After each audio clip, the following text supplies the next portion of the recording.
रामविलास पासवान किसी के पिता हो सकते हैं, किसी के बाप हो सकते हैं, लेकिन किसी के बपौती नहीं हो सकते हैं। आजकल एक आइटम बॉय घूम घूम कर अपने आप को रामविलास पासवान का अंश बताता है। तो मैं बता देना चाहता हूं, रामविलास पासवान का असली उत्तराधिकारी कोई है तो वह उनके छोटे भाई पशुपति कुमार पारस है। ये ने हमारी अनदेखी की, एनडीए ने हमारे साथ अन्याय किया, एक व्यक्ति को सम्मान दिया गया और हमारे पार्टी, हमारे नेता का अपमान किया गया। देखिए, हम लोगों ने आज की जो यह 2 दिन की बैठक है, कल भी राष्ट्रीय लोक जनशक्ति पार्टी के जो हमारे दल के सुप्रीमो है, राष्ट्रीय अध्यक्ष,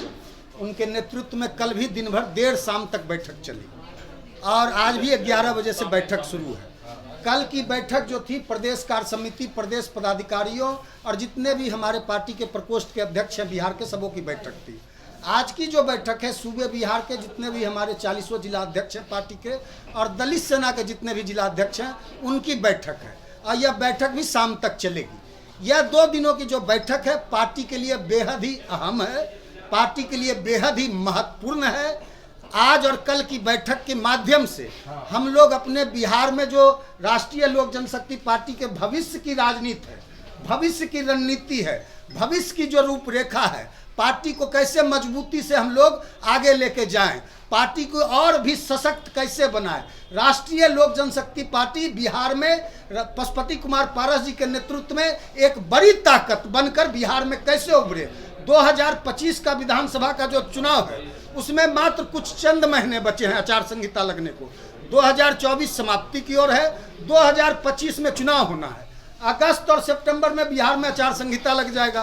तो 7-8 महीने चुनाव को मुश्किल से बचे हैं। तो राष्ट्रीय लोक जनशक्ति पार्टी पूरे दमखम से बिहार में कैसे विधानसभा का चुनाव लड़े, कैसे विधानसभा में बड़ी संख्या में हमारे विधायक दल के, राष्ट्रीय लोक जनशक्ति पार्टी के विधायक जीतकर विधानसभा में पहुंचे, इसको लेकर और पार्टी को पंचायत स्तर तक ले जाने के लिए, पार्टी के स्वरूप को और ढांचा को और भी मजबूत करने के लिए, पार्टी को जन जन की पार्टी बनाने के लिए, यह जो रामविलास पासवान के विचारधारा की पार्टी है, रामविलास पासवान के असूलों की पार्टी है, रामविलास पासवान के सिद्धांतों की पार्टी है, रामविलास पासवान जो व्यक्तित्व था विशाल, उसका आईना है राष्ट्रीय लोक जनशक्ति पार्टी और उसका नेतृत्व कर रहे हैं पशुपति कुमार पारस। आज की बैठक में दल के जो हमारे सेंट्रल पार्लियामेंट्री बोर्ड के अध्यक्ष हैं सूरजभान सिंह जी, जो पार्टी के मजबूत पिलर हैं, मजबूत स्तंभ हैं, पूर्व सांसद चंदन सिंह जी, प्रिंस राज पासवान जी की बैठक में अध्यक्षता चल रही है और विधान पार्षद भूषण कुमार जी, सारे दल के वरिष्ठ लोग मंच पर बैठे हुए हैं, बैठक को संबोधित कर रहे हैं। लेकिन यह जान लीजिए, कोई यदि बोलता है, कोई इस बात का अहंकार पालता है, यह भ्रम फैलाता है, रामविलास पासवान किसी के पिता हो सकते हैं, किसी के बाप हो सकते हैं, लेकिन किसी के बपौती नहीं हो सकते हैं। रामविलास पासवान देश के करोड़ों लाखों चाहने वाले, जिन्होंने रामविलास पासवान को बनाया, पार्टी को बनाया, 50 वर्षों तक पशुपति कुमार पारस ने अपने राजनीतिक जीवन में रामविलास पासवान के विचारधारा को, लोक जनशक्ति पार्टी को सजाया है, संवारा है, सींचा है। इसीलिए राजनीति में आजकल एक आइटम बॉय घूम घूम कर अपने आप को रामविलास पासवान का अंश बताता है। तो मैं बता देना चाहता हूं, रामविलास पासवान का असली उत्तराधिकारी कोई है तो वह उनके छोटे भाई पशुपति कुमार पारस है और उनके नेतृत्व में 2025 में राष्ट्रीय लोक जनशक्ति पार्टी एक बड़ी ताकत बनकर उभरेगी। और एनडीए का, बिहार एनडीए का जो 2220 का लक्ष्य है विधानसभा चुनाव में, जो टारगेट रखा है कि एनडीए 220 सीट जीतेगी विधानसभा चुनाव में, तो बिना राष्ट्रीय लोक जनशक्ति पार्टी के एनडीए यह मुगालते नहीं पाले। बिना राष्ट्रीय लोक जनशक्ति पार्टी का एनडीए का जो 220 का लक्ष्य है वह पूरा नहीं हो सकता। आप अभी भी एनडीए करते जा रहे हैं। चिराग पासवान ने आपको घर से निकलवा दिया, क्या है, चिराग एक भी सीट लोकसभा में नहीं मिला, आप लोग कह रहे बपौती नहीं है, साबित तो कर दिया कि असली वारिस वही है। देखिए, एनडीए ने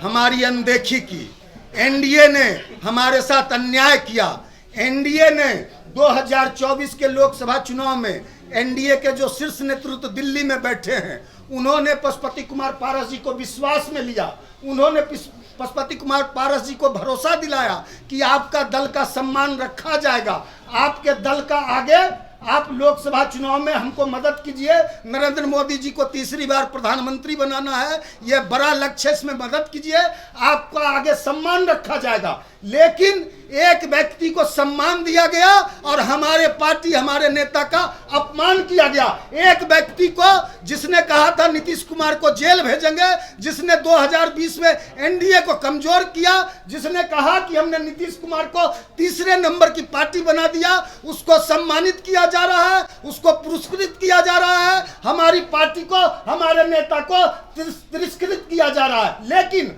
मालिक जनता होती है, जनता के बीच में हमारी पार्टी जाएगी, जनता के बीच में हमारे कार्यकर्ता, हमारे नेता, हमारे सिपाही और हमारे सेनापति पारस जी जाएंगे, जनता के बीच 2025 में फैसला होगा।